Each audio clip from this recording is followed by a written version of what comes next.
ស្ងោរជើងជ្រូកជាមួយទឹកប្រហុកឈ្មោះរបស់គេនេះរៀងប្លែកបន្តិចប៉ុន្តែរសជាតិរបស់គេនឹងក៏ឆ្ងាញ់ប្លែកដែរបងប្អូនអាចសាកបានណាតែនេះថាធ្វើញ៉ាំហើយគឺដឹងតែជាប់ចិត្តហ្មងជាពិសេសទឹកសម្លវិញគឺឡើងមានជាតិរៀងដិតប្រហុកបន្តិចជូរជូរហឹល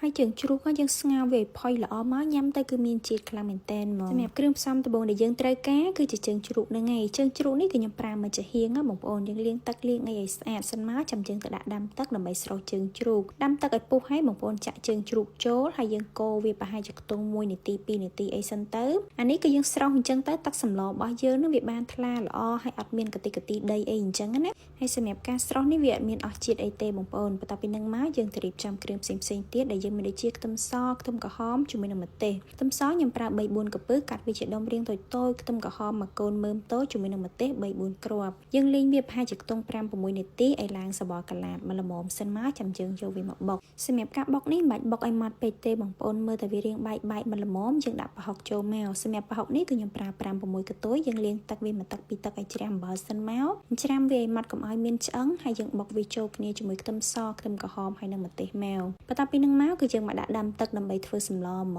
ន្ទាប់ពីទឹកពុះហើយគឺយើងដាក់គ្រឿងកាត់ក្លិនដែលយើងមានដូចជាគល់ស្លឹកគ្រៃជាមួយនឹងរំដេងយើងដាក់ចូលមុនមកហើយចាំយើងដាក់ជើងជ្រូកដែលយើងបានស្រោះហើយស្រាប់ហ្នឹងណាបងប្អូនដាក់ជើងជ្រូកនឹងចូលហើយគឺខ្ញុំដាក់ស្រាចិនចំនួន1ស្លាបព្រាបាយអានេះដាក់ក៏បានអត់ក៏បានដែរគ្រាន់តែថាយើងដាក់អញ្ចឹងទៅវាធ្វើឲ្យជើងជ្រូករបស់យើងនឹងឆាប់ផុយល្អនិយាយទៅគឺវាឆាប់ផុយជាងយើងអត់ដាក់អញ្ចឹងណាប៉ុន្តែបើសិនជាបងប្អូនអត់មានគឺអត់អីទេសម្រាប់ការរំងាស់ជើងជ្រូកនេះខ្ទង់20នាទី30នាទីអីហ្នឹងទៅតាមជើងជ្រូករបស់យើងថាជើងជ្រូកនឹងខ្ចីឬក៏ចាស់អញ្ចឹងទៅបងប្អូនអាចភ្លក់មើលក៏បានឬក៏យកចុងកបិតចាក់វាបន្តិចទៅយើងចាក់ស្បែកជ្រូកហ្នឹងបើសិនជាចាក់ទៅវាផុយអញ្ចឹងមានន័យថាវាផុយមកល្មមអីហើយចាំយើងដួសគ្រឿងដែលយើងបានបុកហ្នឹងមានដូចជាប្រហុកខ្ទឹមសខ្ទឹមក្រហមម្ទេសអីហ្នឹងដាក់ចូលមកហើយនេះប្រេងម្ទេសបងប្អូនដាក់ក៏បានអត់ក៏បានទេណាហើយបានខ្ញុំបន្ថែមទឹកត្រី1ស្លាបព្រាបាយប៊ីចេង1ស្លាបព្រាកាហ្វេស្ករកន្លះស្លាបព្រាបាយហើយចុងក្រោយគេហ្នឹងគឺជាម្សៅស៊ុបខ្ញុំដាក់2ស្លាបព្រាកាហ្វេ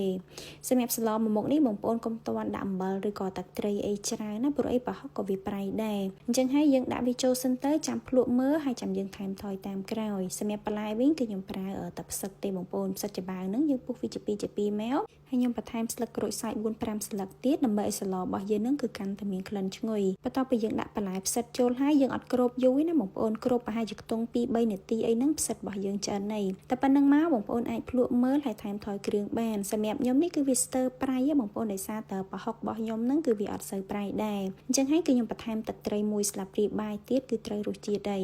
ប៉ុន្តែសម្រាប់បងប្អូនយើងអាចថែមថយបានទេណាតាមចំណង់ចំណូលចិត្តរបៀបម៉េចយើងយករបៀបហ្នឹងទៅតែប៉ុណ្្នឹងមកសម្លស្ងោរជើងជ្រូកជាមួយទឹកប្រហុករបស់យើងគឺរួចរាល់យើងអាចយកទៅញ៉ាំបានហើយយើងដួសវាដាក់ចូលក្នុងចានអញ្ចឹងហើយច្បាច់ក្រូចឆ្មាចូលមួយចំណិត2ចំណិតទៅហើយយើងរោយស្លឹកខ្ទឹមក៏បានជីក៏បានរបៀបដូចជីជ្រូកអញ្ចឹងណាដាក់ចូលឲ្យបងប្អូនកូរច្បល់វាឲ្យចូលជាតិសព្វល្អទៅតែប៉ុណ្្នឹងគឺរួចរាល់ហើយសម្រាប់រសជាតិអានេះខ្ញុំអត់យកប្រៃពេកទេបងប្អូនប្រៃមកល្មមជូរមកល្មមគ្រាន់តែថានេះវារៀងដិតប្រហុកបន្តិចអញ្ចឹងណាហើយទឹកស្លវិញគឺមានជាតិខ្លាំងមែនតើបងប្អូននិយាយទៅសម្លមួយចានហ្នឹងគឺខ្ញុំញ៉ាំអស់តែទឹកទេហើយជើងជ្រូកវិញបងប្អូនស្ងោរធ្វើម៉េចឲ្យបានផុយល្អបានយើងញ៉ាំទៅឆ្ងាញ់បើសិនជាស្វិតវារៀងពិបាកញ៉ាំបន្តិចអញ្ចឹងណាស្លនេះហើយយើងដាក់ខ្ទឹមសខ្ទឹមក្រហមចូលមែនប៉ុន្តែញ៉ាំទៅអត់មានកាហាយអត់មានអីណាជាពិសេសក្លិនជើងជ្រូកឡើងអត់មានហ្មងបងប្អូនដោយសារតែយើងប្រើគ្រឿងកាត់ក្លិនផងយើងដាក់ខ្ទឹមសខ្ទឹមក្រហមចូលផងហើយមួយទៀតប្រេងម្ទេសក៏វាជួយកាត់ក្លិនដែរប៉ុន្តែសម្រាប់ប្រេងម្ទេសហ្នឹងបើសិនជាបងប្អូនអត់មានក៏អត់អីដែរនិយាយទៅមួយមុខនេះធានាថាបងប្អូនធ្វើញ៉ាំហើយគឺដឹងតែប្លែកមាត់ហ្មង